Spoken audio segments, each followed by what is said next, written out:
Hey, what's going on, guys? Welcome back to my channel. I hope everybody's doing fantastic. This is my third video about waterbox Peninsula mini25. It's been a very long time and I have to explain why.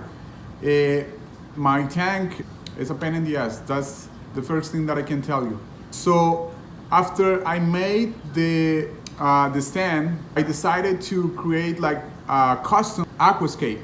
Okay, so I did that previously on the tank for the mantis shrimp, and I decided to go to do something similar. The aquascape is done, and it took me so long to make this video because I wanted to show you guys everything, like the tank being cycled, the mantis shrimp on the tank, like every single detail on it. Unfortunately, that's not gonna happen because the tank is not cycled. I put some nitrifying bacteria on it. I started the cycle with media that had bacteria from my frag tank, and I thought it was going to be quick and smooth, but unfortunately that wasn't the case. It's been, since I started the tank, it's been 2 weeks, and until today it's not cycled yet. So I still have a lot of some ammonia. The tank is not cycled yet. Okay, I just want to point that out. So I'm going to show you guys what I have. The aquascape for the Peninsula mini25. So the tank is getting cycled as we speak, and I'm going to talk a little bit about the aquascape. So it's a very unusual aquascape for a saltwater tank, especially because I have air bubbles coming up. That is very fresh water orientated. So the thing behind it is that I wanted to do the hydrothermal vents that were discovered in the Mariana Trench. So this is my recreation for that. I really like those ecosystems that are so deep underwater, and the stuff that grows in there are independent from the sun. So I really wanted to do that, you know what I mean? So right here you can see we have 4 vents. The big one in the middle, that's the house for the mantis shrimp. Then I have a little one here, and then I have two more over here, a medium-sized one and a large one.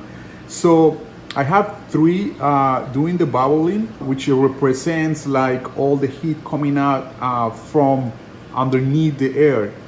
Okay, so the 4th one, it's not doing that. So some of those hydrothermal vents, when they are very old, they stop doing that. So I was trying to represent that with the little guy over here. And as you can see, I have the 3 vents. Yeah, you can see that, the big one, the middle one, and the little one in this side. So at the beginning I only had 2, and then I told to myself like, maybe if I put a 3rd one, it might look good. But unfortunately, because I have the water coming out from this side, is blowing all the bubbles, so it's making this. That's the representation for the aquas. For the future or the near future, I'm going to add some different creatures. I have Xenia in the mantis shrimp tank, as you can see right there, and it's pretty cool.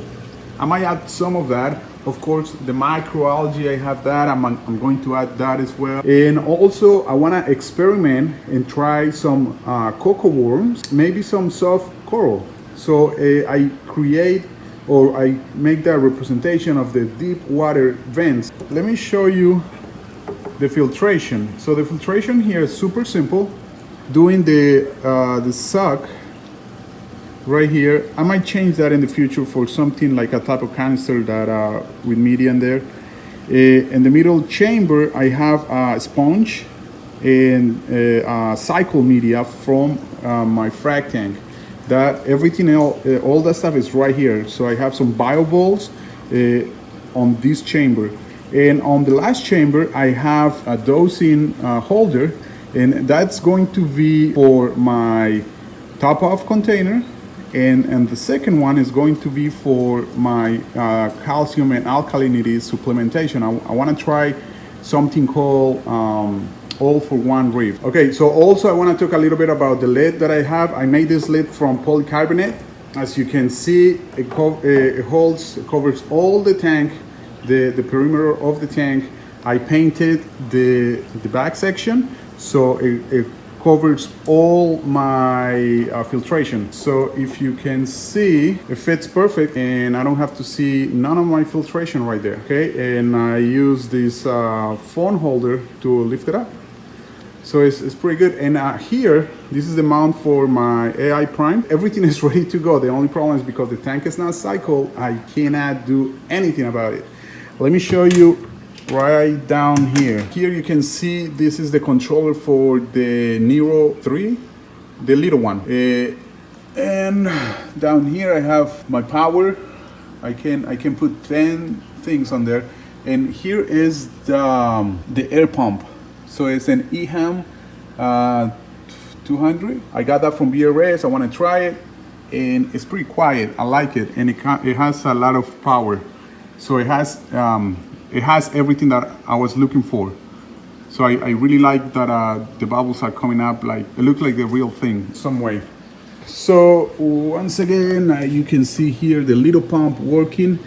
So I really like that pump right there because it blows all my detritus and it puts all the stuff like in this area. So if I do a water change, it's going to be very easy. I just suck that up and that's it. So once again, you can see from this angle the three structures blowing the air bubbles, and right there the little one. So eventually all the stuff is going to have a lot of coral, hopefully maybe some encrusted coral. That will be very cool. I do apologize that it took me almost a month to show this video, but I wanted to show everything. Like, oh my god, I want to put the mantis shrimp in there. I want to have the light shining. It didn't work out for me. Another thing that I want to talk to you guys about is the way that I make the aquascape. Previously, in the past, I was using my regular epoxy and also my regular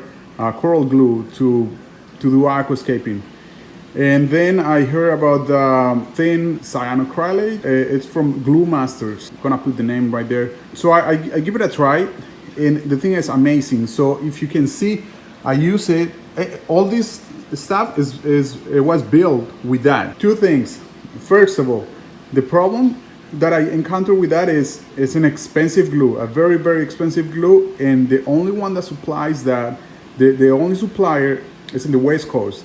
So when I run out, in order to order more, it takes almost a couple of weeks for that stuff to get to my house. So that was the first problem. The second problem, the bottle, when you flip that stuff in, it's so thin that it comes out, so you waste a lot of product. I try my best not to waste. And also for this type of aquascapes, which is like a bunch of little rocks glued together, it's a very ambitious aquascape. I thought it was going to be easy, but unfortunately it was not, because every single little rock was glued separately.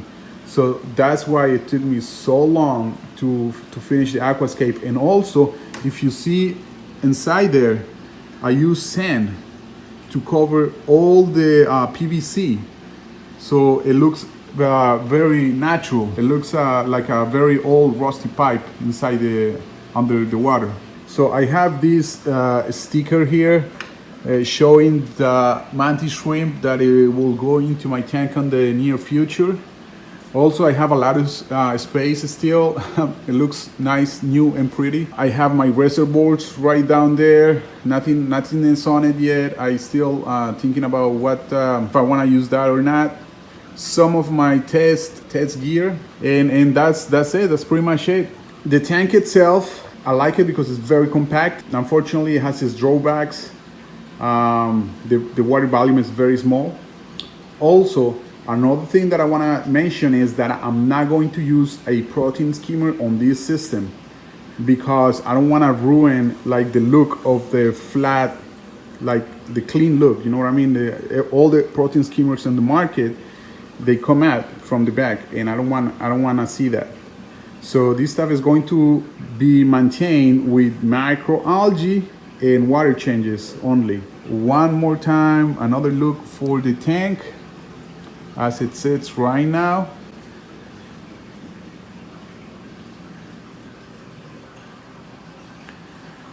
All right, guys, thank you so much for watching my video. I hope I see you on the next video. Maybe it's not going to be so long, but life gets on the way and it's the end of the year. I got family here and all my projects get pushed. I'm posting on Instagram. I might post like when I'm moving all my stuff in there so you guys can see. On the next video, I might show how the mantis shrimp goes in there and all the other stuff. And then I'm going to change the aquascape for the frag tank. It's going to be a fun thing to do because the tank has been neglected for some time now, and I want it to look very, very pristine. My main display though is doing good. I'm testing a lot. It's doing pretty good. My corals are doing nice. I got another light. I want to get an Orphic, the strip, the blue strip, but I changed my mind. I watched a bunch of stuff, people in YouTube, and somebody suggested it's a strip. It looks like it's a Orphic light wannabe, but it's super cheap and it has like those blue lights.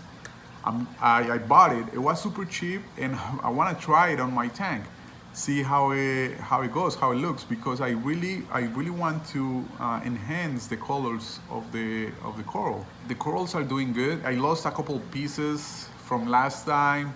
Of course, my goniporas, they poof. Nothing new there. I already knew that was going to happen. They're very delicate, but everything else is doing great. So once again, guys, thank you so much for watching my stuff, and see ya on the next video. Thank you.